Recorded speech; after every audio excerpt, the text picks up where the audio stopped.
श्रीमद् भगवद गीता अध्याय 5 श्लोक 12 संबंध।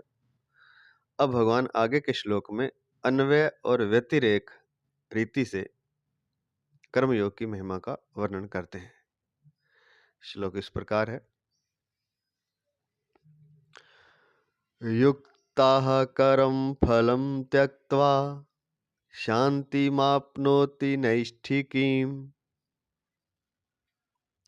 अयुक्ताः कामकारेण फले सक्तो निबध्यते। कर्मयोगी कर्म फल का त्याग करके नैष्ठिकी शांति को प्राप्त होता है, परंतु सकाम मनुष्य कामना के कारण फल में आसक्त होकर बंध जाता है। व्याख्या करने जा रहे हैं। प्रातः स्मरणीय, प्रातः वंदनीय, परम श्रद्धेय भगवत तत्व प्रेम तत्व प्राप्त महापुरुष महाराज श्री स्वामी राम सुखदास जी महाराज, उनके ग्रंथ साधक संजीवनी से उनके चरणों में महाराज जी के दंडवत नमन करते हुए व्याख्या शुरू करते हैं। युक्ता, इस पद का अर्थ प्रसंग के अनुसार लिया जाता है। जैसे इसी अध्याय के 8वें श्लोक में अपने को अकर्ता मानने वाले सांख्य योगी के लिए युक्ता पद आया है, ऐसे ही यहाँ कर्म फल का त्याग करने वाले कर्म योगी के लिए युक्ता पद आया है। जिनका उद्देश्य समता है वे सभी पुरुष युक्त अर्थात योगी हैं। यहाँ कर्मयोगी का प्रकरण चल रहा है, इसलिए यहाँ युक्ता पद ऐसे कर्मयोगी के लिए आया है जिसकी बुद्धि व्यवसायत्मिका होने से, जिसमें संसारिक कामनाओं का अभाव हो गया है।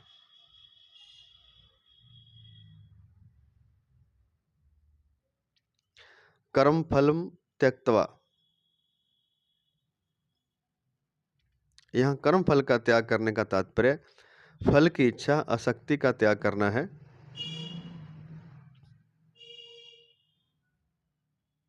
क्योंकि वास्तव में त्याग कर्म फल का नहीं, प्रत्युत कर्म फल की इच्छा का होता है।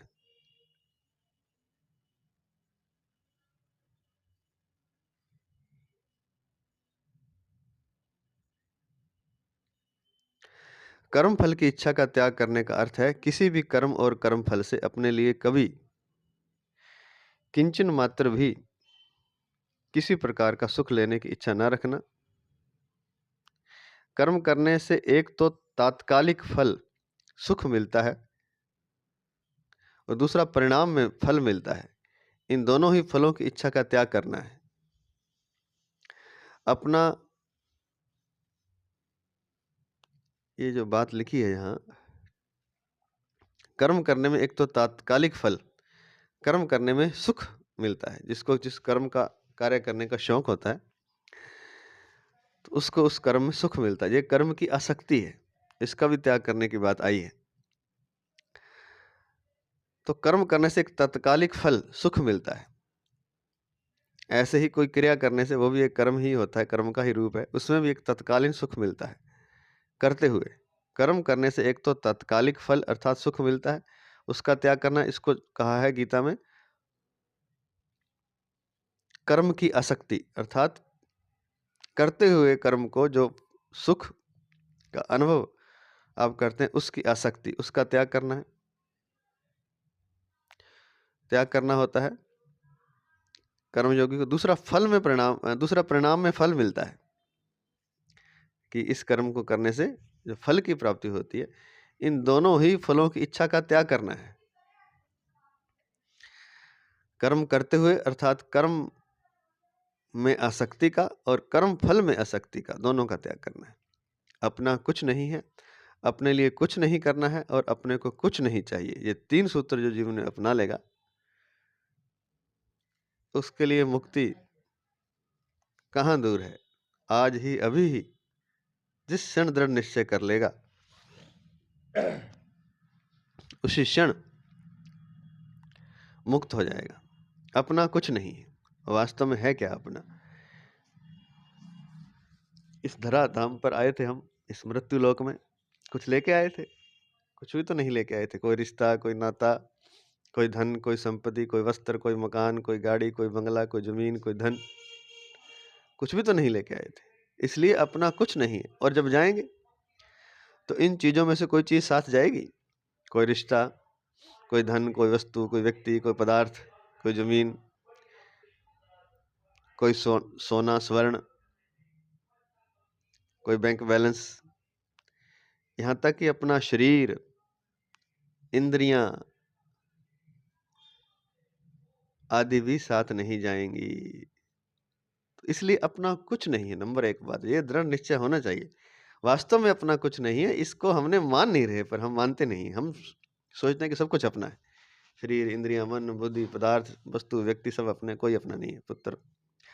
पुत्र आदि, ज़मीन, धन, मकान, गाड़ी, बंगला सब वास्तव में अपना नहीं है, क्योंकि हम लेके नहीं आए थे और लेके जा नहीं सकते। बीच में हमें भ्रम हो रहा है। इस भ्रम को ही तोड़ना साधना है। तो नंबर पहला भ्रम ये तोड़ना है, अपना कुछ नहीं है। अपना कुछ नहीं है। तीसरी बार फिर कहते हैं, अपना कुछ नहीं है। फिर दूसरी बात, अपने लिए कुछ नहीं करना है। अपने लिए कुछ नहीं करना है। अपने लिए कुछ नहीं करना है, क्योंकि जैसे ही अपने लिए करेंगे, तो कर्म का बंधन, कर्म का हथौड़ा हमारे सिर पर ही लगेगा आकर के। जैसे वो चूहा जाता है ना रोटी खाने उसमें पिंजरे में, तो अगर तो कोई मालिक भला है तो जान छूट जाती है उसकी। खाली पिंजरे में बंद ही होता, मृत्यु नहीं आती। तो कुछ लोग उसको, मालिक भले हैं तो छोड़ आते हैं बाहर, लेकिन भला नहीं है मालिक तो उसको डंडों से मार देते हैं। और कुछ इससे भी खतरनाक मालिक होते हैं, जो एक पिंजरा दूसरा लगाते हैं जिसमें तीखे आरे होते हैं। उसके अंदर वो जैसे ही रोटी खाने जाता है, तुरंत वो खुल जाता है और वो आरे चुभ जाते हैं और तड़फ के वो मर जाता है। ऐसा ही कुछ है। जब अपने लिए कुछ करेंगे तो फंसेंगे अवश्य। हर मजे की यहाँ सजा भुगतनी पड़ती है। तो अपने लिए कुछ करने जाएंगे तो फंस जाएंगे। अपने लिए कुछ नहीं करना है। फिर किसके लिए करना है? दूसरों के लिए। दूसरों को सुख देने के लिए धरती पर भेजा है आपको। अपना सुख इकट्ठा करने के लिए, अपना आनंद भोग करने के लिए नहीं भेजा है। और तीसरी बात, अपने को कुछ नहीं चाहिए। अपने को कुछ नहीं चाहिए। अपने को कुछ नहीं चाहिए। वैसे तो ये दूसरी बात है, तभी तो हम अपने लिए कुछ नहीं करेंगे ना, जब अपने को कुछ चाहिए नहीं। लेकिन चलो यहाँ तीसरे नंबर पर लिख दिए इन्होंने, अपने को कुछ नहीं चाहिए। कुछ चाहिए नहीं तो अपने लिए कुछ करूंगा क्यों फिर? क्यों नहीं चाहिए अपने को कुछ? इसका तर्कशील उत्तर क्या है? विज्ञान सम्मत उत्तर क्या है? विज्ञान सम्मत उत्तर ये है कि हम स्वयं परमात्म रूप हैं। हम परमात्मा के अंश हैं। हम एक तरह से परमात्मा ही हैं। हम सच्चिदानंद हैं, सत्य चित आनंद। जिस चीज की हम संसार में खोज कर रहे हैं, जिसको ढूंढ रहे हैं, वो हम स्वयं हैं। इसलिए अपने को कुछ नहीं चाहिए भाई। क्योंकि जब कुछ चाहिए तो दृष्टि संसार के वस्तु, व्यक्ति, पदार्थ पर लग जाएगी, और जो अपने भीतर खजाना भरा पड़ा है उसकी तरफ दृष्टि ही नहीं जाएगी। दृष्टि जाने मात्र की बात है, खजाना तो अपने भीतर ही है। जब हम यह कहेंगे कि अपने को कुछ नहीं चाहिए, तब वो दृष्टि उसकी तरफ ऑटोमेटिकली जाएगी और फिर अपने खजाने का पता चल जाएगा। एक कथा सुनी है मैंने, एक भिखारी किसी कॉलेज के स्कूल के बाहर आसन लगा के बैठता था, रोज भीख मांगा करता था।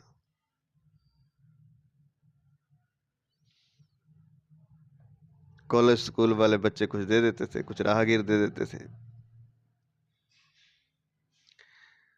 लेकिन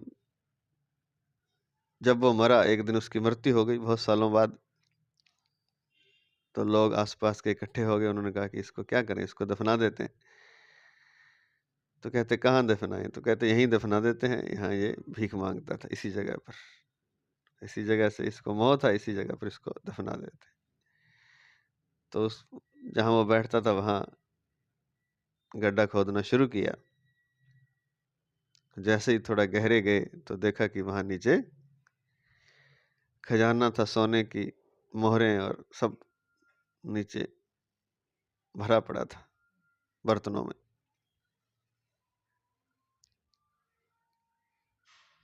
धन के ढेर पर बैठकर, सोने चांदी के ढेर पर बैठ करके उस जीवन भर भीख मांगता रहा, एक एक रुपए के लिए तरसता रहा, चवन्नी अठन्नी के लिए अपना बर्तन खनखना करके हाथ फैलाता रहा, लेकिन नीचे खजाना छुपा पड़ा था। ऐसे ही हमारी हालत है। ये कहानी पता नहीं सच है या झूठ है, लेकिन हमारे बारे में ये कहानी बिल्कुल सच है, 100% सच है। खजाना हमारे भीतर भरा पड़ा है। हम दूसरों को कह रहे हैं धन दे दो, प्रेम दे दो, समय दे दो, हमारा ये कर दो, हमारा वो कर दो, हमें ये चाहिए, हमें वो चाहिए, मांग रहे हैं हम निरंतर अपने आसपास वालों से, सृष्टि से। और सृष्टि तो पहले ही हमें खजाना दे चुकी है। जब उसने जन्म दिया था तो हमारे भीतर ही डाल दिया था सब कुछ। सत्य चित आनंद, शास्त्रों में लिखा है अहम ब्रह्मास्मि, मैं ब्रह्म हूं, मैं ब्रह्म से कम थोड़ी हूं। फिर क्यों नहीं पता चलता कि मैं ब्रह्म हूं? फिर क्यों मैं चाहता हूं कि मुझे कुछ चाहिए? क्योंकि दृष्टि अपने पर नहीं है, दृष्टि दूर की चीजों पर लगी है। अहम ब्रह्मास्मि, हम सच्चिदानंद, मैं सत्यचित आनंद हूं, क्योंकि मैं सच्चिदानंद भगवान का अंश हूं। तो जो अंशी होता है वो अंश का रूप ही होता है।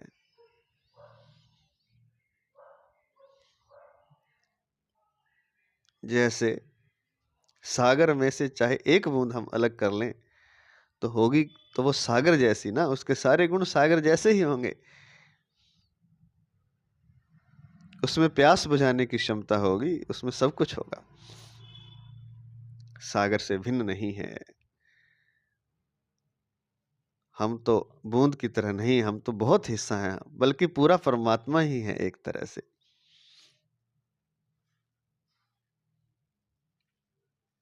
सागर से घड़ा भर लिया जाए, बूंद की तरह नहीं, हम घड़े की तरह हैं, घड़े से भी ज्यादा हैं। लेकिन उदाहरण के लिए, क्या उससे प्यास नहीं बुझेगी? जितना सागर के पानी से बुझेगी उतना ही उस सागर से निकाले गए घड़े से भी बुझेगी। तो हम सच्चिदानंद हैं, तत्वमसि, तुम वही हो। कौन? परमात्मा। कौन? जो सच्चिदानंद है, जो सत्य चित आनंद का खजाना है, वही तुम। इसलिए अपने को कुछ नहीं चाहिए। जब तक ये बात दृढ़ नहीं होती तब तक अपने खजाने पर दृष्टि नहीं जाती। इसलिए 3 बातें हैं। अपना कुछ नहीं है, अपने को कुछ नहीं चाहिए, अपने लिए कुछ नहीं करना है। इस प्रकार कर्ता के सर्वथा निष्काम होने पर कर्म फल की इच्छा का त्याग हो जाता है। ये 3 बातें हो जाएंगी तो कर्ता सर्वथा निष्काम हो जाएगा और कर्म फल की इच्छा का त्याग हो जाएगा।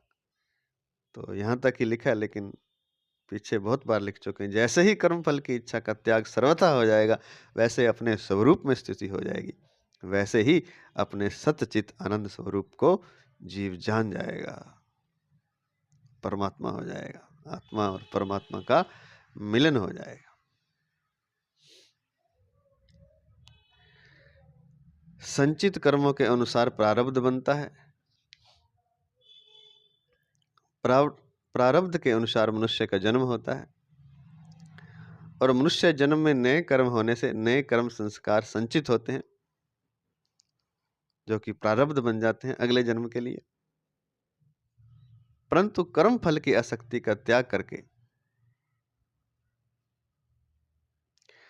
कर्म करने से कर्म भुने हुए बीज की तरह संस्कार उत्पन्न करने में असमर्थ हो जाते हैं।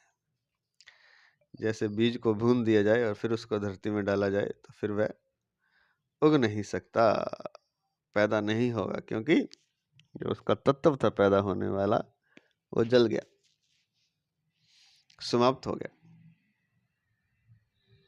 उसी तरह कर्म फल की आसक्ति का त्याग करके कर्म करने से कर्म भुने हुए बीज की तरह संस्कार उत्पन्न करने में असमर्थ हो जाते हैं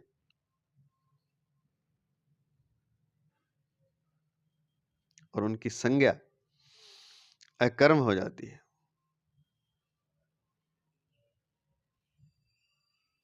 अर्थात वे कर्म अकर्म हो जाते हैं जो कर्म फल की आसक्ति का त्याग करके कर्म किए जाते हैं। गीता चौथे अध्याय का 20वां श्लोक।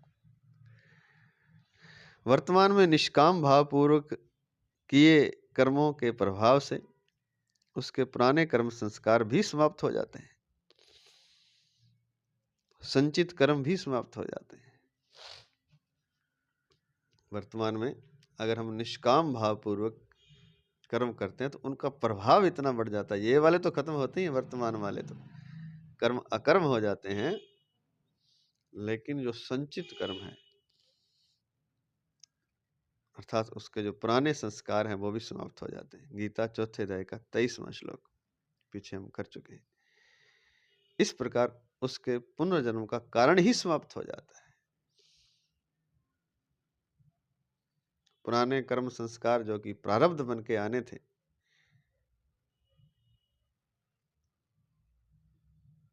इसको पहले विस्तार से बता चुके हैं, चलिए दोबारा बता देते हैं। तो 3 तरह के कर्म हैं। एक तो जो प्रारब्ध के अनुसार हमें जीवन मिला है, तो वो जीवन हम जी रहे हैं, लेकिन हम अगर कर्म फल की आसक्ति का त्याग करके कर्म करते हैं तो वो सारे कर्म अकर्म हो जाएंगे। एक है संचित कर्म, जो इस जन्म के कर्मों से भी बनते हैं और पहले से भी बने हुए हैं, क्योंकि सारे कर्मों का एक ही जीवन में तो निपटारा हो नहीं सकता, तो कुछ प्रारब्ध कर्म संचित कर्मों के रूप में पड़े रहते हैं। और एक है वर्तमान के कर्म जो हम करते हैं। तो वर्तमान के कर्म तो अकर्म हो गए, कर्म निष्काम कर्म योगी के, और प्रारब्ध भी उसका खत्म होता जा रहा है। और जो संचित कर्म है उसके जो पुराने कर्म संस्कार हैं वो भी निष्काम भाव पूर्वक किए गए कर्मों के प्रभाव से समाप्त हो जाते हैं। इस प्रकार उसके पुनर्जन्म का कारण ही समाप्त हो जाता है। गीता चौथे अध्याय का 23वां श्लोक देख लेते हैं। वो श्लोक है, गत संगस्य मुक्तस्य ज्ञानावस्थित चेतसः यज्ञायाचरतः कर्म समग्रम प्रविलीयते। चौथे अध्याय का 23वां श्लोक।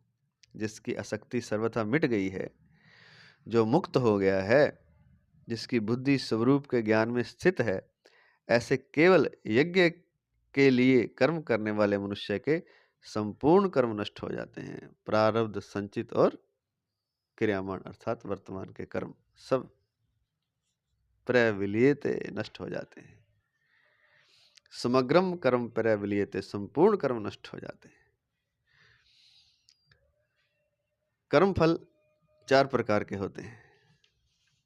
आ जाते हैं इसी श्लोक पर पुनः। कर्म फल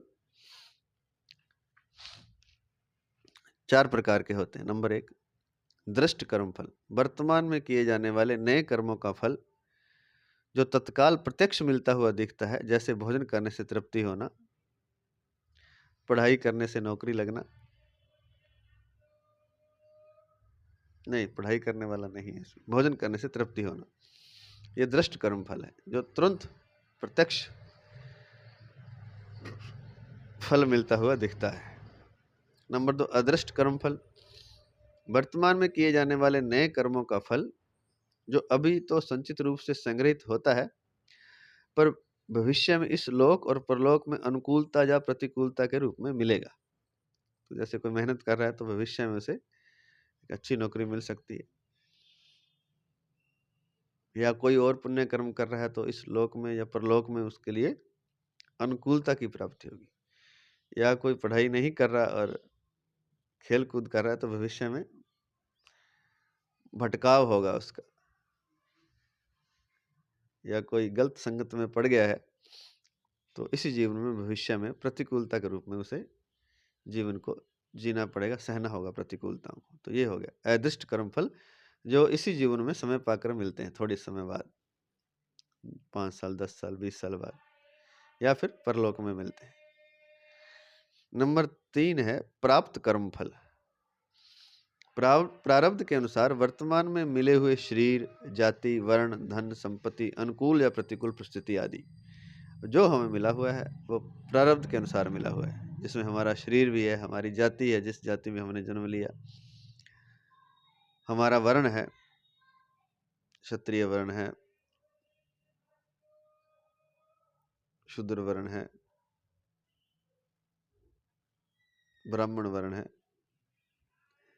वैश्य वर्ण है आदि। धन जो हमें मिला हुआ है, हमने तो नहीं कमाया, लेकिन जिस घर में जन्म लिया, जितना वहाँ मिला हुआ है वो प्रारब्ध के अनुसार। संपत्ति मिली हुई है, अनुकूल या प्रतिकूल परिस्थितियां हमें भोगनी पड़ती हैं, वो सब प्रारब्ध के अनुसार हम भोग रहे हैं। नंबर 4 अप्राप्त कर्मफल। ये तो प्राप्त कर्मफल हुआ, एक अप्राप्त कर्मफल है। प्रारब्ध कर्म के फल रूप में जो अनुकूल या प्रतिकूल परिस्थिति भविष्य में मिलने वाली, अभी तो नहीं मिली लेकिन भविष्य में कुछ होने वाला है हमारे लिए अनुकूल या प्रतिकूल, वो भी प्रारब्ध के रूप में, पिछले जन्मों के संचित कर्म जो हैं वो प्रारब्ध के रूप में मिलेंगे आगे। एक तो मिल चुके हैं उनको प्राप्त कर्मफल का, एक नहीं मिले हैं अभी, वो अप्राप्त कर्मफल है। तो 1 और 2 बताए थे पहले, दृष्ट कर्मफल जो कि तुरंत मिलता है, जैसे खाना खाने से तुरंत तृप्ति हुई, और एक अदृष्ट कर्मफल जो थोड़े समय बाद मिलता है। एक तुरंत मिलता है, एक थोड़े समय बाद फल मिलता है कर्म का। एक तो ये है, एक कर्म का फल हमें मिला हुआ है पहले से संचित का, प्रारब्ध का, और एक अभी भविष्य में मिलेगा संचित, तो वो अप्राप्त है। प्राप्त और अप्राप्त कर्मफल है। उपयुक्त 4 प्रकार के कर्म फलों में दृष्ट और अदृष्ट कर्मफल क्रियामान कर्म के अधीन है, जो हम अभी करेंगे, अर्थात वर्तमान में जो हम कर रहे हैं उसके अनुसार हमें तुरंत फल मिलेगा या थोड़े समय बाद कुछ मिलेगा, अनुकूल या प्रतिकूल, हमारे कर्म के अनुसार। तो उपयुक्त 4 प्रकार के कर्म फलों में दृष्ट और अदृष्ट कर्मफल क्रियामान कर्म के अधीन है, तथा प्राप्त और अप्राप्त कर्मफल प्रारब्ध कर्म के अधीन है। जो हमें प्राप्त है, धन, जमीन, जाति, वर्ण, शरीर, संपत्ति आदि, अनुकूल परिस्थितियां आदि, या भविष्य में ऐसा कुछ मिलेगा हमें अनुकूल या प्रतिकूल परिस्थिति, वो प्रारब्ध कर्म के अधीन है। कर्म फल का त्याग करने का अर्थ है दृष्ट कर्म फल का आग्रह नहीं रखना कि ऐसा करने से मुझे ऐसा मिले। लक्ष्य तो बनाना है लेकिन आग्रह नहीं रखना। आग्रह मतलब ऐसा ही मिले, हमने केवल कर्म करना है लक्ष्य बना करके। लक्ष्य और फल में अंतर होता है। फल के प्रति आसक्ति होती है, फल का मोह होता है, लक्ष्य के का उद्देश्य होता है। तो उद्देश्य तो रखना है कर्म का, लेकिन कर्म फल का आग्रह नहीं रखना कि ऐसा ही मुझे। हम जैसे नौकरी करने के लिए कोई मेहनत कर रहा है तो लक्ष्य उसका आईएएस बनना है मान लीजिए, तो लक्ष्य तो आईएएस बनना है, उद्देश्य तो है उसका, लेकिन आग्रह नहीं कि बनना ही है। भगवान ने जो चाहा वो हम ले लेंगे, बनाएगा तो बन जाएंगे, नहीं बनाएगा तो नहीं बनेंगे, लेकिन कर्म करना है। इसका मतलब ये भी नहीं कि कर्म नहीं करना भगवान नहीं चाहे, क्योंकि कर्म के बिना तो कुछ होगा नहीं। तो लक्ष्य रखना अर्थात उद्देश्य रखना कर्म का, कर्म फल का आग्रह नहीं रखना। तो कर्म फल का त्याग करने का अर्थ है दृष्ट कर्म फल का आग्रह नहीं रखना, जो हम वर्तमान में कर रहे हैं उस दृष्ट कर्म का आग्रह नहीं रखना, तथा मिलने पर प्रसन्न या अप्रसन्न होना। और अगर कुछ मिल जाए, नौकरी मिल गया, आईएएस बन गए, तो प्रसन्न नहीं होना, और ना मिले तो अप्रसन्न नहीं होना, समता का भाव रखना है। अदृष्ट कर्म फल की आशा ना रखना, प्राप्त कर्म फल में ममता ना करना, तथा मिलने पर सुखी दुखी ना होना, और अप्राप्त कर्म फल की कामना ना करना कि मेरा दुख मिट जाए और सुख हो जाए। बहुत ही समझने की बात है। इस एक श्लोक में सारी बात आ गई है वैसे तो कर्मयोग की। तो कहते हैं कर्म फल के त्याग करने का अर्थ है दृष्ट कर्म फल का आग्रह नहीं रखना। जो हम अभी कर्म कर रहे हैं उसका आग्रह नहीं रखना, और वो मिलता है तो प्रसन्न नहीं होना, ना मिलता है तो अप्रसन्न नहीं होना, नंबर एक। दूसरी बात, अदृष्ट कर्म फल की आशा ना रखना।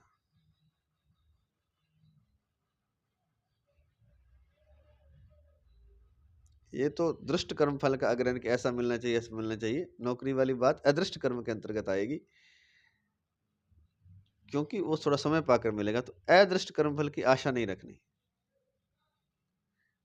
दृष्ट कर्म फल का तो आग्रह नहीं रखना, अदृष्ट कर्म फल की आशा नहीं रखनी, प्राप्त कर्म फल में ममता न करना, तथा मिलने पर सुखी या दुखी न होना।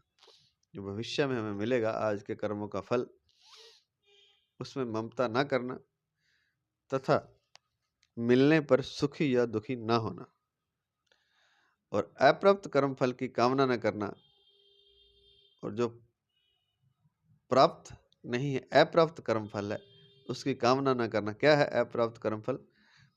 कि मेरा दुख मिट जाए और सुख हो जाए, इसकी कामना भी नहीं करनी। जैसा है मैं राजी हूँ, दुख है तो दुख में ही राजी हूँ, सुख है तो सुख में राजी हूँ, ना प्रसन्न हूँ ना दुखी हूँ। मेरा दुख मिट जाए इसकी कामना भी नहीं करनी है। ये है सच्चा कर्म योगी। मेरा दुख मिट जाए और सुख हो जाए ऐसी कामना भी ना करना।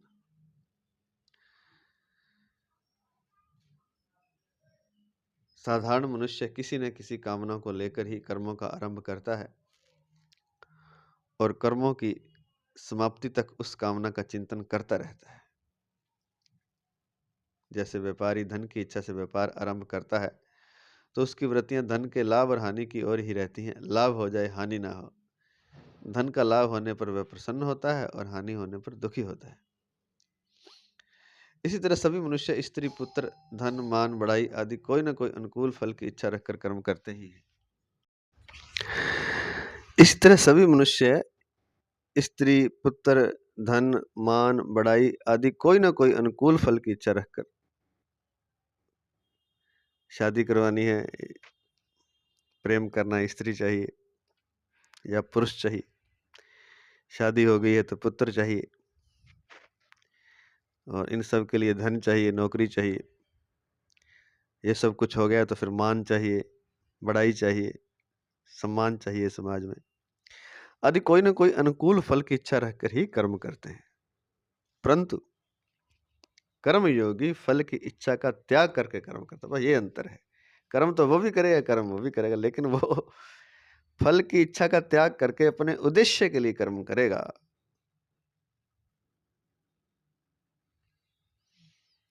एक जो बात आई है यहाँ कि साधारण मनुष्य किसी न किसी कामना को लेकर ही कर्मों का आरंभ करता है और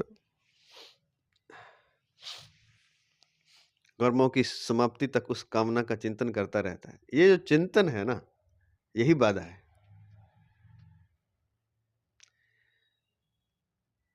और जो कामना रख के कर्म किया वो भी बाधा है। तो दो बाधा है। तो कामना की जगह उद्देश्य होना चाहिए, लक्ष्य होना चाहिए, और फिर जब तक लक्ष्य की प्राप्ति हो चाहे ना हो तब तक उसका चिंतन नहीं करना है, क्योंकि चिंतन करेंगे तो मन विक्षेपित रहेगा, मन का विक्षेप हो जाएगा और जो आप कर्म करें उसमें पूरी तरह से लग नहीं पाएंगे और सांसारिक सही फल, अनुकूल फल मिलने में भी दिक्कत आएगी अगर आप चिंतन करते रहते हैं।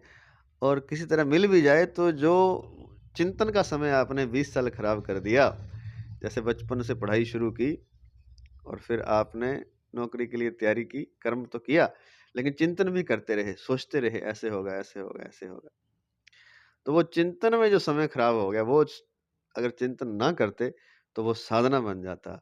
इसलिए निष्काम कर्मयोग की बात कही जाती है, क्योंकि जो फल तो आपको मिलना था वो तो मिलना ही है, अनुकूल या प्रतिकूल, लेकिन वो चिंतन में जो समय खराब गया, तो इस चिंतन को, जो चिंता है उसको हटाने की बात है। वो तब हटेगी जब हम कर्म का लक्ष्य रखेंगे, कामना नहीं करेंगे और फल की प्राप्ति में भी आसक्ति नहीं होगी, अनुकूल या प्रतिकूल के प्रति समता रहेगी और सुख दुख नहीं मनाएंगे, ना प्रसन्न दुखी होंगे। तो यह सही कर्म करने का तरीका है। कर्म करने की कला है ये। मिलना वही है जो आपको मिलना है, ऐसा नहीं कि फल नहीं मिलेगा। जो लिखा हुआ फल है, हो सकता है जो लिखा ना वो भी मिल जाए निष्काम कर्म करने से, शायद संभावना ज़्यादा है उसकी। क्योंकि जब निष्काम कर्म करेंगे तो फल की तरफ दृष्टि नहीं होगी, कर्म में पूरा ध्यान हो जाएगा। जब सही से कर्म होगा तो फल तो आना ही आना उसका। लेकिन फिर भी ना भी आए, 1% ना भी आए, तो भी कर्मयोगी उसके फल की आसक्ति नहीं रखता है। कर्मयोगी फल की इच्छा का त्याग करके ही कर्म करता है, और जब कर्म शुरू करता है तब कामना नहीं रखता, उद्देश्य रखता है।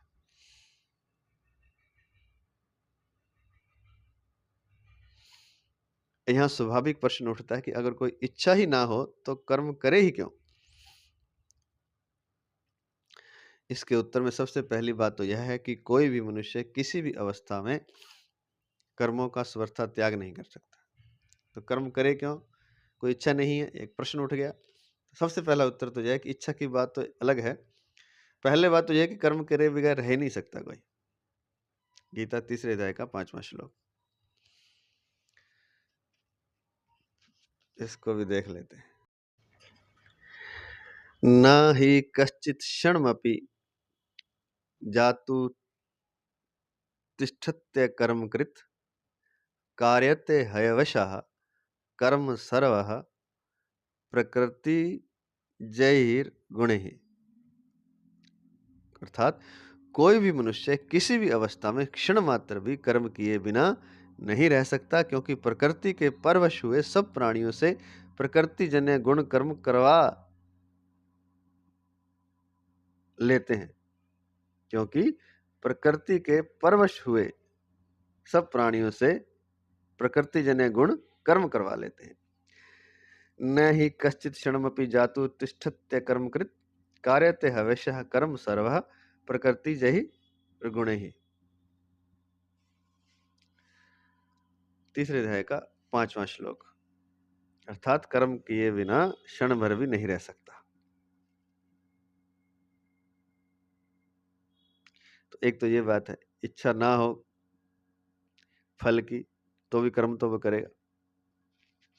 दूसरी बात, यदि ऐसा मान भी लिया जाए कि मनुष्य बहुत अंशों में कर्मों का स्वरूप से त्याग कर सकता है, तो भी मनुष्य के भीतर जब तक संसार के प्रति राग है तब तक वह शांति से अर्थात कर्म किए बिना नहीं बैठ सकता।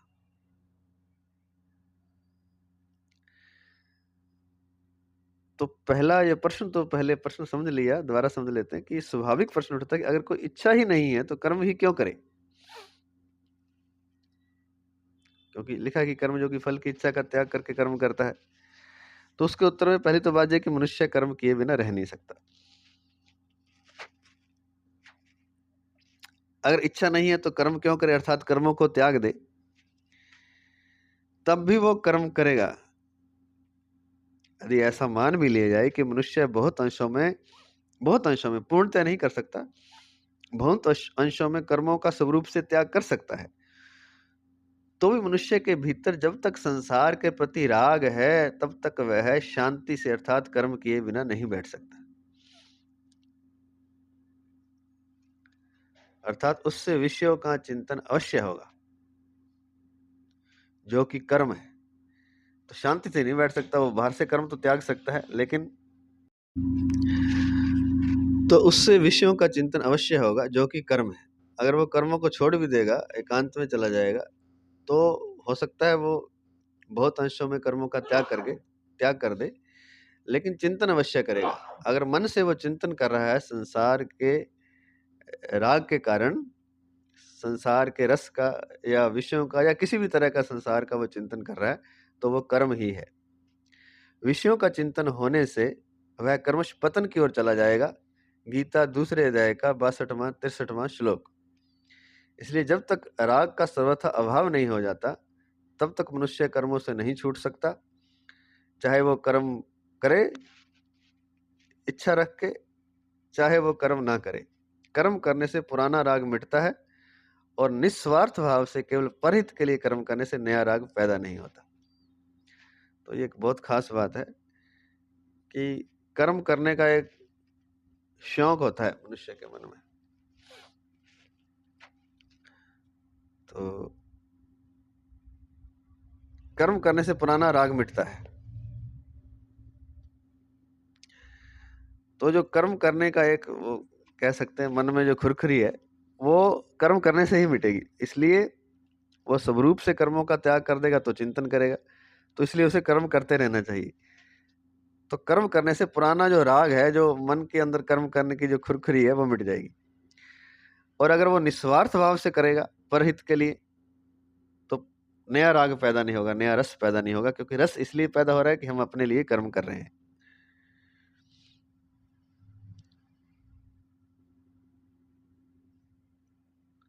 तो अगर एकांत में भी चला गया, कर्मों का स्वरूप से त्याग कर दिया उसने, तो जब तक राग है भीतर उसके, तब तक उसके मन में चिंतन चलेगा। वो चिंतन होगा विषयों का, वो होगा राग के कारण। तो संसार का जब तक राग है, तब तक एकांत में भी वह कर्मों से छूट नहीं सकता। और जब वह कर्मों या विषयों का चिंतन करेगा, संसार के राग का, रस का, तो उसका पतन हो जाएगा, वो साधना नहीं कर पाएगा। तो इसलिए कर्म योगी ये जरूरी है कि वो कर्म करता रहे।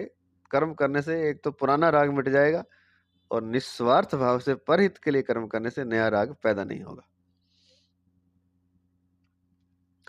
विचार पूर्वक देखा जाए तो कर्म फल की इच्छा रखकर कर्म करना बड़ी बेसमझी है। कहते हैं कि बहुत अच्छी बात बता रहे हैं कि विचार करें तो कर्म फल की इच्छा रखकर कर्म करना बड़ी बेसमझी है। पहली बात तो यह है कि जब प्रत्येक कर्म आरंभ और समाप्त होने वाला है, तब उसका फल नित्य कैसे होगा। तो कहते हैं कर्म फल की इच्छा रखकर अगर आप कर्म कर रहे हैं तो बड़ी मूर्खता कर रहे हैं, बड़ी बेसमझी कर रहे हैं। नंबर एक कारण बताते हैं कि कर्म आरंभ होता है और समाप्त होता है, इसलिए उसका फल भी आरंभ और समाप्त होने वाला होगा, नित्य नहीं होगा। तो एक तो अनित्य फल के लिए इतनी बड़ी मेहनत क्यों करनी। फल भी प्राप्त होकर नष्ट हो जाता है। तात्पर्य यह है कि कर्म और कर्म फल दोनों ही नाशवान हैं। या तो फल नहीं रहेगा, या हमारा कहलाने वाला शरीर नहीं रहेगा, क्योंकि कर्म और कर्म फल दोनों ही नाशवान हैं। दूसरी बात, इच्छा रखें या ना रखें, जो फल मिलने वाला है वह तो मिलेगा ही। ये भी एक खास बात है। प्रारब्ध के अनुसार जो होता है वो तो होएगा ही। अब इच्छा रखो भले ना रखो, जो फल मिलने वाला है वह तो मिलेगा ही। इच्छा करने से अधिक फल मिलता हो और इच्छा ना करने से कम फल मिलता हो, ऐसी बात नहीं, ऐसी भी बात नहीं है। अतः फल की कामना करना बेसमझी है। तो फल की कामना करना बेसमझी है, बेसमझी ही है। निष्काम भाव से अर्थात फल की कामना न रखकर लोक हितार्थ कर्म करने से कर्मों से संबंध विच्छेद हो जाता है। कर्म योगी के कर्म उद्देश्यहीन अर्थात पागल के कर्म की तरह नहीं होते, प्रत्युत परमात्म तत्व की प्राप्ति का महान उद्देश्य रखकर ही वह लोक हितार्थ कर्म करता है। तो इसलिए हमने पहले भी कहा था कि कामना ना रखकर, कामना की जगह उद्देश्य रखना है। कर्म तो करना है ना, तो कर्म करना है तो बिना कामना के नहीं होगा, लेकिन कामना की जगह अगर उद्देश्य रखेंगे तो वो सही कर्म है, क्योंकि उद्देश्य केवल मात्र परमात्मा का होता है। और जब वो परमात्म तत्व की प्राप्ति का महान उद्देश्य रखकर लोक हितार्थ सब कर्म करता है, तो उसके कर्मों का लक्ष्य परमात्म तत्व रहता है, संसारिक पदार्थ नहीं रहता। शरीर में ममता न रहने से उसमें आलस्य, अकर्मण्यता आदि दोष नहीं आते। और एक वो ममता नहीं रखता शरीर में, तो उससे क्या आलस्य नहीं आएगा, अकर्मण्यता आदि दोष नहीं आते। प्रत्युत वह कर्मों को सुचारू रूप से और तत्परता के साथ करता है। कौन? जिसका उद्देश्य परमात्मा है और जो अंता और ममता को त्याग करके कर्म कर रहा है। अब है मार्मिक बात। जिन कर्मों को करने से नाशवान पदार्थों की प्राप्ति होती है, वे ही कर्म निष्काम भाव पूर्वक एकमात्र परमात्म तत्व की प्राप्ति का उद्देश्य रखकर लोक हितार्थ करने से नित्य सिद्ध परमात्म तत्व की अनुभूति में हेतु बन सकते हैं। कर्म तो वही है, लेकिन अगर वो सकाम भाव से कर रहे हैं, इच्छा रख करके, कामना रख करके, तो उससे मिलेगा क्या? जो मिलेगा वो नाशवान ही मिलेगा, वो मिटने वाला ही मिलेगा। लेकिन अगर उद्देश्य है उन कर्मों का परमात्म प्राप्ति का और निष्काम भावपूर्वक लोक हितार्थ कर्म करते तो उसी कर्म से परमात्मा की अनुभूति हो जाएगी।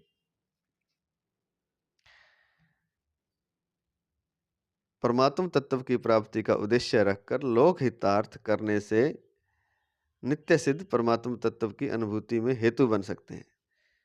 तीसरे अध्याय के 20वें श्लोक में कहा गया है कि कर्मों के द्वारा ही जनकादि कर्मयोगियों को परमात्म प्राप्ति रूप सिद्धि मिली। और छठे अध्याय के 3रे श्लोक में कहा गया है कि योग में आरूढ़ होने के लिए कर्म करना आवश्यक है। इन सब बातों से यह अर्थ निकलता है कि परमात्म तत्व की प्राप्ति कर्मों से होती है, क्योंकि जनकादि का भी उदाहरण दिया था, तो उन्होंने कोई संन्यास नहीं लिया था, ना कोई एकांत में गए थे, वो अपने कर्म करते थे। राजा थे तो राजा का कर्म सही से कर रहे थे और परिणाम स्वरूप उन्हें परमात्म प्राप्ति रूप सिद्धि मिली। और आगे भी छठे अध्याय के 3रे श्लोक में कहा है कि योग में आरूढ़ होने के लिए कर्म करना आवश्यक है, तभी वो योगारूढ़ होता है। तो इन सब बातों से अर्थ निकलता है कि परमात्म तत्व की प्राप्ति कर्मों से होती है। लेकिन कर्म कौन से? निष्काम भावपूर्वक परमात्म तत्व की प्राप्ति का उद्देश्य रखकर लोक हितार्थ कर्म करने से परमात्म तत्व की प्राप्ति होती है कर्मों से। पार्वती, मनु, शत्रुपा आदि को भी तप रूप कर्म से भगवत प्राप्ति हुई। तो पार्वती ने भी तप किया अर्थात तप रूप कर्म किया, मनु शत्रुपा ने भी तप रूप कर्म किया, तो उन्हें भगवत प्राप्ति हुई। यह बात भी आती है कि जप, ध्यान, सत्संग, स्वाध्याय, श्रवण, मनन आदि साधनों से तत्व का साक्षात्कार हो जाता है।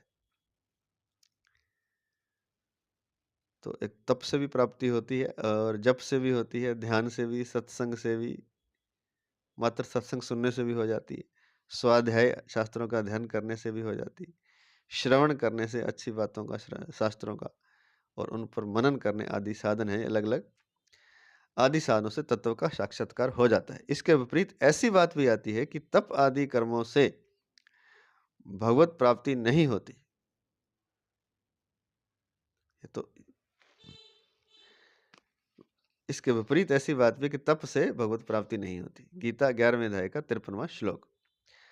क्योंकि वो कहते हैं कि परमात्मा किसी कर्म का फल नहीं है आदि। इन दोनों बातों में सामंजस्य कैसे हो? एक तरफ तो कह रहे हैं कि तप से, जप से, ध्यान से, सत्संग से, स्वाध्याय से, श्रवण से, मनन से आदि साधनों से तत्व का साक्षात्कार हो जाता है, और एक तरफ 11वें अध्याय के 53वें श्लोक में कह रहे हैं कि जप, ध्यान, सत्संग आदि से परमात्मा की प्राप्ति नहीं होती। क्यों कह रहे हैं? क्योंकि परमात्मा जो है, परमात्मा वो किसी कर्म का फल नहीं है। तो इन बातों में सामंजस्य कैसे हो? इसका समाधान है कि वास्तव में परमात्मा की प्राप्ति किसी कर्म से नहीं होती, वे किसी कर्म का फल नहीं है। परमात्मा प्रत्येक देश, काल, वस्तु, व्यक्ति, घटना, परिस्थिति आदि में सदा सर्वदा विद्यमान है। हर जगह, हर देश में, देश मतलब हर क्षेत्र में, काल में, हर समय में, दिन में, रात में, हर क्षण में वो विद्यमान है। हर वस्तु में, हर व्यक्ति में, हर घटना में, हर परिस्थिति में सदा सर्वदा विद्यमान है। लेकिन वो हमें पता तो नहीं चलता। वो इसलिए नहीं पता चलता, वो आगे आएगा। वे सदा सर्वदा सबको प्राप्त हैं और सभी प्राणियों की सदा सर्वदा उन्हीं में स्थिति है। परमात्मा से कोई भी मनुष्य कभी अलग था नहीं, है नहीं, होगा नहीं और हो सकता भी नहीं।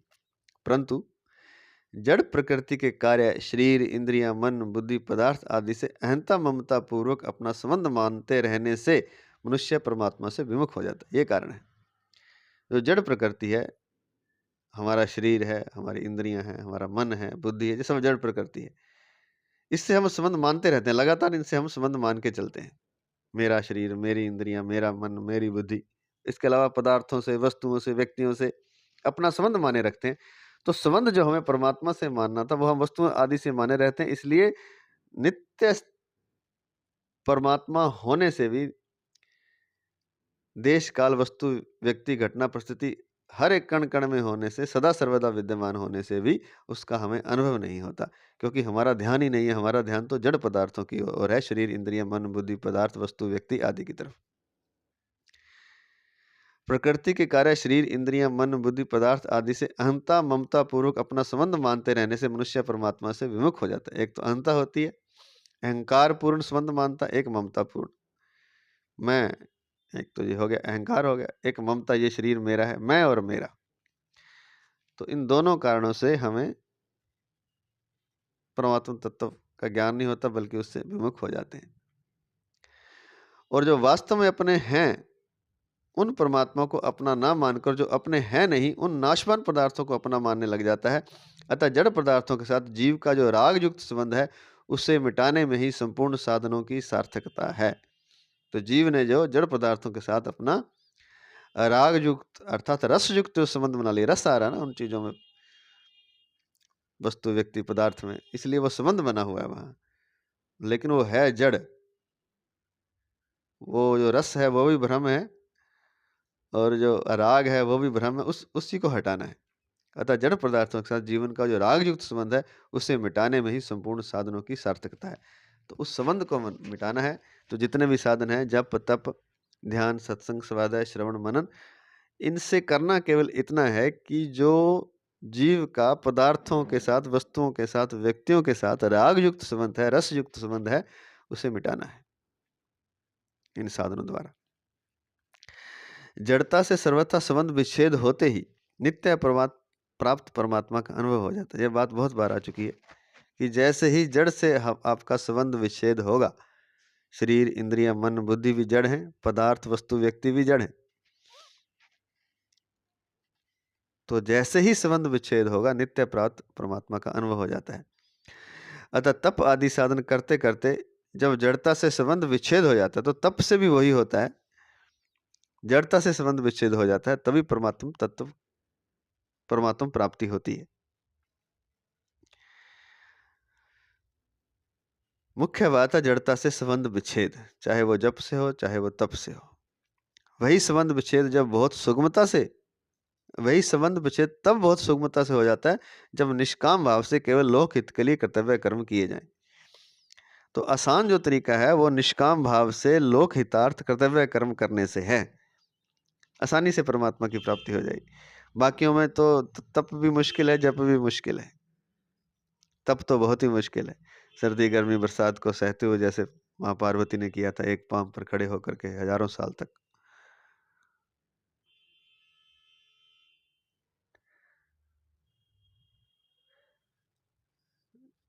बरहु न शंभु न तरहु कुवारी, जन्म कोटि लग रगर हमारी, बरहु शंभु न तरहु कुवारी। वो कहते करोड़ों जन्मों से हमारी तो यही एक जिद है, तप है कि शंभु अर्थात शिव को ही प्राप्त करना, नहीं तो कुंवारी रहूंगी, ऐसा वो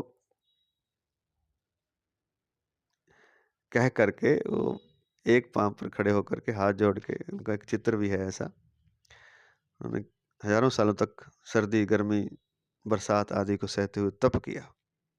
तो इतना मुश्किल करने की कहते हैं कि आवश्यकता नहीं है। संबंध विच्छेद कर्मों से, जड़ता से, सुगमता से हो जाता है अगर निष्काम भाव से केवल लोक हितार्थ के लिए कर्तव्य कर्म किए जाएं।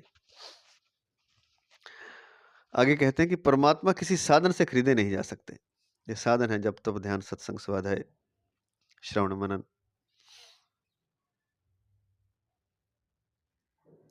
क्योंकि प्रकृति के संपूर्ण पदार्थ एक साथ मिलकर भी चिन्मय और अविनाशी परमात्मा की किंचन मात्र भी समानता नहीं कर सकते, क्योंकि वो इतनी बड़ी चीज है कि उसकी कीमत, ये तो छोटी छोटी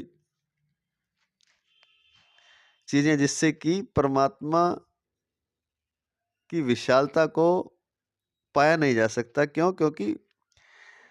परमात्मा क्योंकि प्रकृति के संपूर्ण पदार्थ में मिल जाएं तो भी चिन्मय और अविनाशी परमात्मा की किंचन मात्र भी समानता नहीं, थोड़ी सी भी नहीं कर सकते, पाना तो बहुत दूर की बात है। और दूसरी बात, मूल्य देकर जो वस्तु मिलती है वह उस मूल्य से कमजोर अर्थात कम मूल्य वाली ही होती है। तो परमात्मा कम मूल्य वाले भी नहीं है। तो यदि कर्मों से परमात्मा मिल जाए तो वे कर्मों से कमजोर ही सिद्ध होंगे। यहां एक मार्मिक बात समझने की है कि प्रायः साधक जिन शरीर, इंद्रियां, मन, बुद्धि आदि से साधन करते हैं, उनका संबंध, महत्व और आश्रय रखते हुए ही साधन करते हैं। जब तक इन शरीर आदि से यत किंचित भी संबंध है, तब तक जड़ता से संबंध बना हुआ है, क्योंकि शरीर अपने आप में ही जड़ है। जड़ता से संबंध रखते हुए परमात्मा तत्व का अनुभव नहीं हो सकता, क्योंकि परमात्मा तत्व चिन्मय है, चैतन्य है। परमात्म तत्व की प्राप्ति जड़ता के द्वारा नहीं होती, प्रत्युत जड़ता के त्याग से होती है।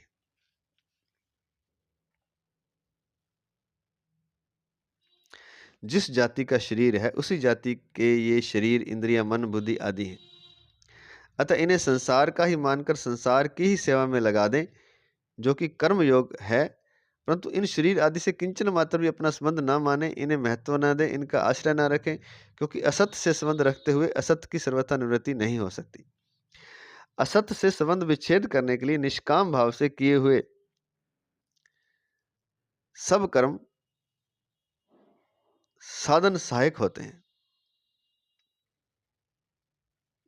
असत से सर्वथा संबंध विच्छेद होते ही परमात्मा से जो विमुखता हो रही थी वह मिट जाती है और नित्य प्राप्त परमात्मा तत्व की अनुभूति हो जाती है।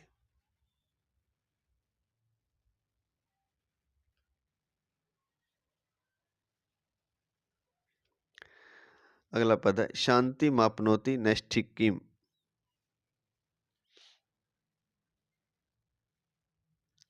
यह बात अनुभव सिद्ध है कि सांसारिक पदार्थों की कामना और ममता के त्याग से शांति मिलती है। ये सब जानते हैं, जिसने भी थोड़ा अनुभव किया होगा कि जहाँ आपकी ममता थी वो किसी तरह से अगर वो आपने छोड़ दिया या छूट गया तो तुरंत ही एक शांति अगर वो अनुभव कर सकता है, अगर ममता से हट करके वो देख सकता है, तो त्याग से शांति मिलती है। इसलिए कुछ दान कर देते, कुछ दे देते हैं किसी को, तो तब भी शांति अनुभव होती है।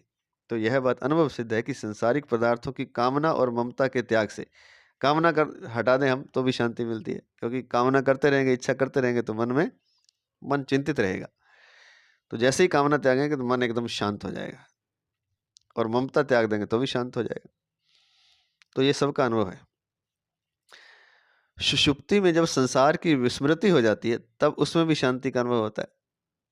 अब संसार भूल जाता है गहरी नींद में, सुषुप्ति में, तब भी शांति का अनुभव होता है।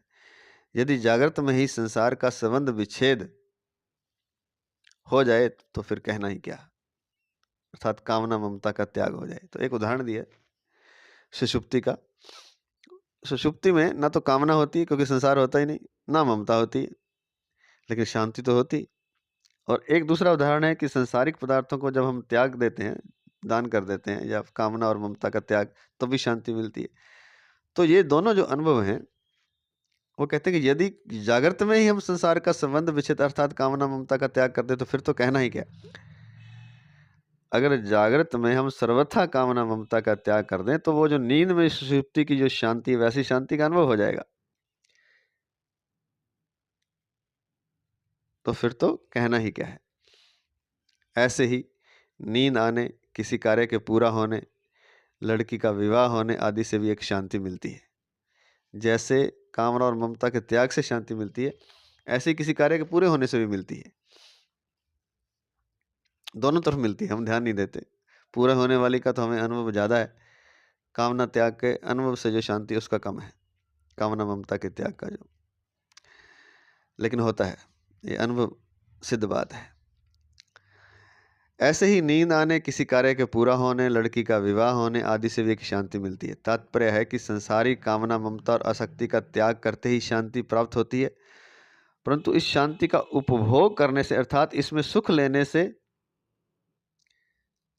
और इसे ही लक्ष्य मान लेने से साधक इस शांति के फलस्वरूप मिलने वाली नैष्ठिक की शांति अर्थात परम शांति से वंचित रह जाता है। एक बहुत ही शानदार बात लिख रहे हैं। तात्पर्य है कि सांसारिक कामना ममता और आसक्ति का त्याग करते ही शांति प्राप्त होती है, परंतु इस शांति का उपभोग करने से अर्थात उसमें सुख लेने लग जाता है। वहां भी शांति का भी सुख नहीं लेना, तभी वो परम शांति तक जाएगा, नहीं तो वो शांति में ही अटक जाएगा। तो ये कहना चाहते दोनों तरफ से एक शांति मिलती है, त्याग से भी और कुछ वस्तु का पूरा हो जाने से भी। तो दोनों में आपने उसका उपभोग नहीं करना है, सुख लेने नहीं है, और इसे ही लक्ष्य नहीं मानना है। इसे ही लक्ष्य मान लेने से साधक इस शांति के फलस्वरूप मिलने वाली नैष्ठिक शांति अर्थात परम शांति से वंचित रह जाता है। नैष्ठिक शांति को स्टार लगा के दिया है नीचे। यह नैष्ठिक शांति परमात्म प्राप्ति रूप ही है। इसे ही गीता में कहीं शाश्वत शांतिम 9वें अध्याय का 31वां श्लोक पद से, कहीं पराम शांतिम 4थे अध्याय का 39वां और 18वां और 62वां श्लोक पदों से, और कहीं शांतिम 5वें अध्याय का, नहीं पीछे थोड़ा गलत बोल गए, कहीं पराम शांति अर्थात 4थे अध्याय का 39वां श्लोक और 18वें अध्याय का 62वां श्लोक पदों से, और कहीं शांतिम 5वें अध्याय का 29वां श्लोक और दूसरे अध्याय का 70वां और 71वां पदों से भी कहा गया। अर्थात ये जो शांति है, शांति से आगे एक नैष्ठिक शांति जिसको परम शांति का, वो ही परमात्मा है।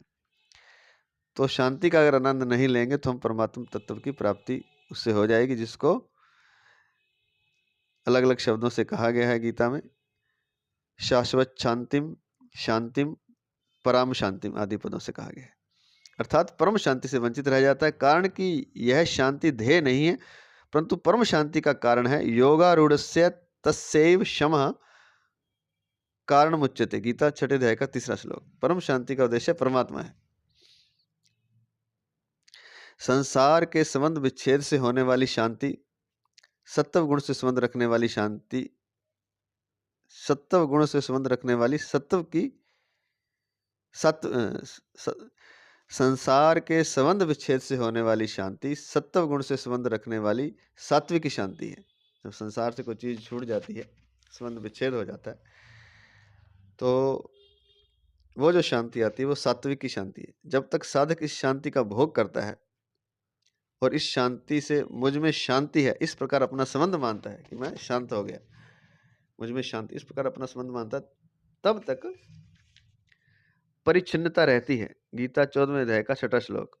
और जब तक परिच्छिन्नता रहती है तब तक अखंड एक रस होने वाली वास्तविक शांति का अनुभव नहीं होता।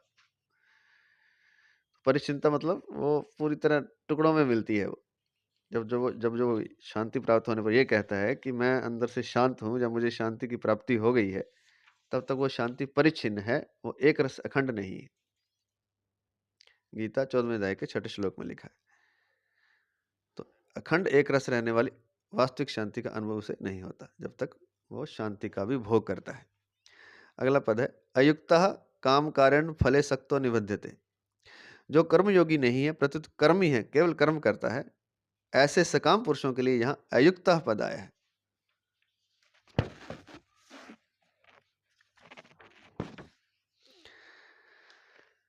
अयुक्त अर्थात सकाम मनुष्य और युक्त अर्थात कर्मयोगी इस श्लोक में। तो ऐसे सकाम पुरुषों के लिए यहाँ अयुक्त पद आया है। सकाम पुरुष नई नई कामनाओं के कारण फल में आसक्त होकर जन्म मरण बंधन में पड़ जाता है।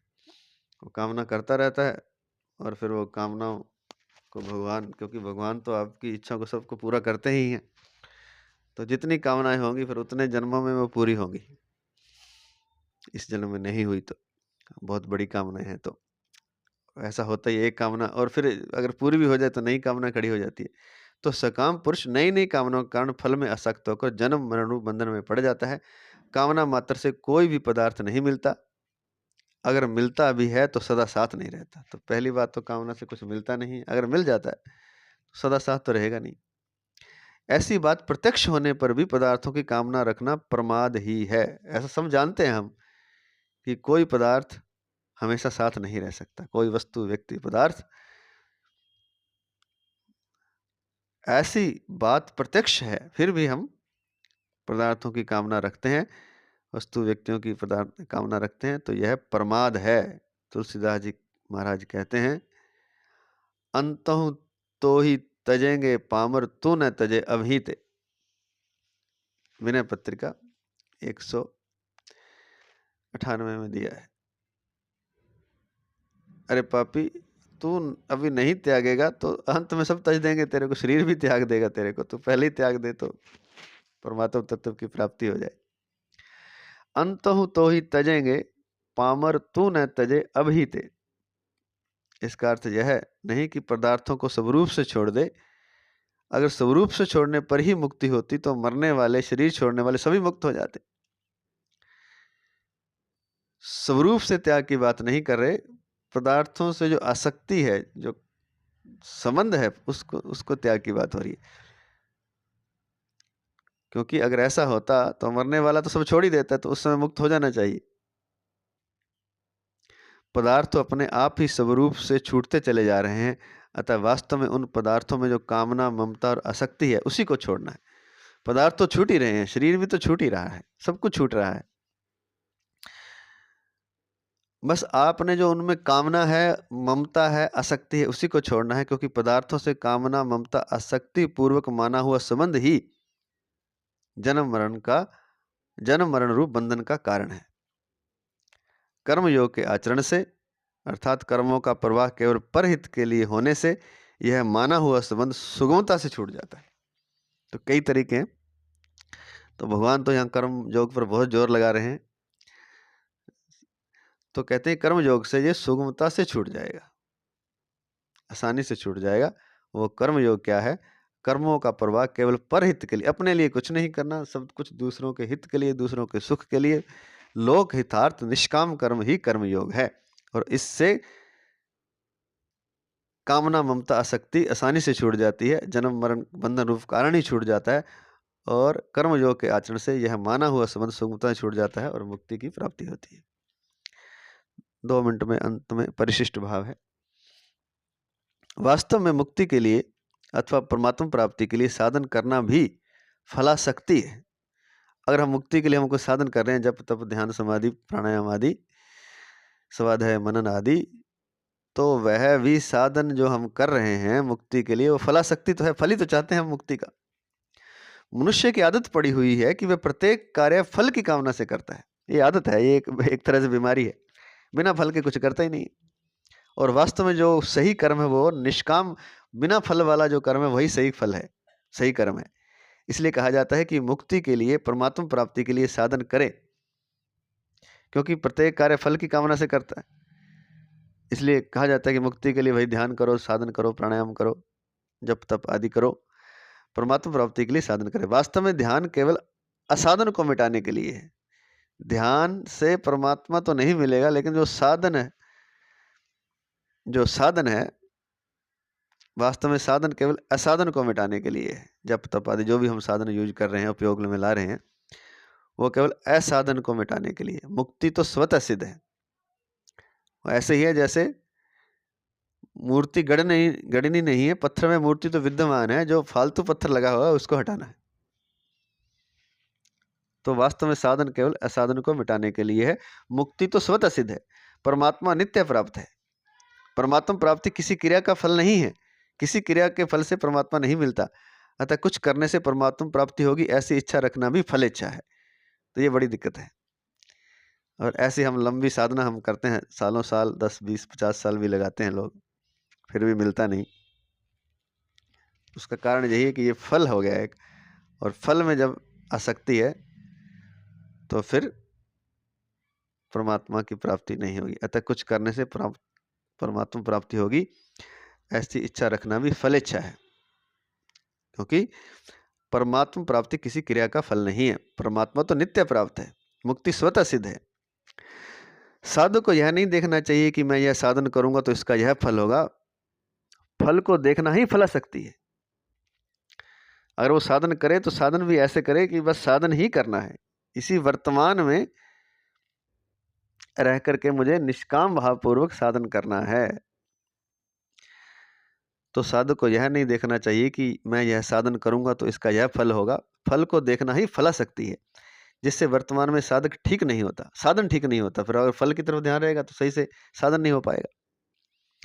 अतः फल को न देखकर अपने साधन को देखना चाहिए। साधन तत्पर होकर करना चाहिए। साधन क्या है? जप तप जो भी आप करते हैं, ध्यान प्राणायाम साधना मनन स्वाध्याय सत्संग, ये सब साधन है, पीछे बताए हैं, एक बार फिर से बता देते हैं। तप, जप, ध्यान, सत्संग, स्वाध्याय, श्रवण, मनन, प्राणायाम, सब कुछ जो भी आप करते हैं वो साधन है। तो अतः फल को न देखकर अपने साधन को देखना चाहिए, साधन तत्पर होकर करना चाहिए, फिर सिद्धि अपने आप आएगी। क्योंकि अगर फल पर दृष्टि है तो आप तत्परता से अपना साधन नहीं कर पाएंगे और सिद्धि होने में फिर संदेह रह जाएगा, फिर पक्का नहीं मिलेगी कि नहीं। लेकिन अगर साधन पर ही ध्यान है तो निश्चित सिद्धि अपने आप आएगी। अगर साधक फल की ओर देखता रहेगा तो सिद्धि नहीं होगी, ये लिख दिया महाराज जी ने। तो फिर क्या करना है? फल को न देखकर साधन को देखना चाहिए, साधन तत्पर होकर करना चाहिए, फिर सिद्धि अपनी आप हो जाएगी। फल की तरफ ध्यान नहीं रखना है। हम निर्विकल्प निष्काम हो जाएंगे तो बड़ा सुख मिलेगा। इस प्रकार मूल में सुख लेने की जो इच्छा रहती है वह भी फल है। पहले तो संसार की इच्छा रहती है, संसार में सुख, अब वो समाधि ध्यान में कहता है कि मैं निष्काम हो जाऊंगा, निर्विकल्प हो जाऊंगा, निर्विकल्प समाधि लग जाएगी तो आनंद हो जाएगा, सुख हो जाएगा। तो सुख तो इच्छा तो वही है ना, सुख लेने की। कभी वो संसार की इच्छा थी, कभी वो परमात्मा की इच्छा है। तो इस इच्छा मात्र को, जो सुख लेने की इच्छा है, इस इच्छा मात्र को त्यागना है। यह भी फल इच्छा है, सुख की इच्छा। हम निर्विकल्प निष्काम हो जाएंगे तो बड़ा सुख मिलेगा, समाधि लग जाएगी तो बड़ा सुख मिलेगा, परमात्मा मिल जाएगा तो बस आनंद ही आनंद हो जाएगा। इस प्रकार मूल में सुख लेने की जो इच्छा रहती है यह भी फल इच्छा है, जो साधक को निर्विकल्प निष्काम नहीं होने देती। बस ये सूक्ष्म है, ये सूक्ष्म जो इच्छा है सुख की, यह भी बाधा बनती है, यह भी साधक को निर्विकल्प निष्काम नहीं होने देती। इसलिए साधक को बड़ी तत्परता से, बड़ी सावधानी से अपने साधन पर ध्यान देना है, फल की ओर ध्यान नहीं देना। फल को देखना ही फलासक्ति है, जिससे वर्तमान में साधन ठीक से नहीं होता। अतः फल को न देखकर अपने साधन को देखना चाहिए, साधन तत्पर होकर करना चाहिए, फिर सिद्धि अपने आप आएगी। अगर साधक फल की ओर देखता रहेगा तो सिद्धि नहीं होगी। हम निर्विकल्प निष्काम हो जाएंगे तो बड़ा सुख मिलेगा। इस प्रकार मूल में सुख लेने की जो इच्छा रहती है यह भी फल इच्छा है, जो साधक को निर्विकल्प निष्काम नहीं होने देती। आज इतना ही। जय श्री कृष्ण, जय श्री कृष्ण, जय श्री कृष्ण।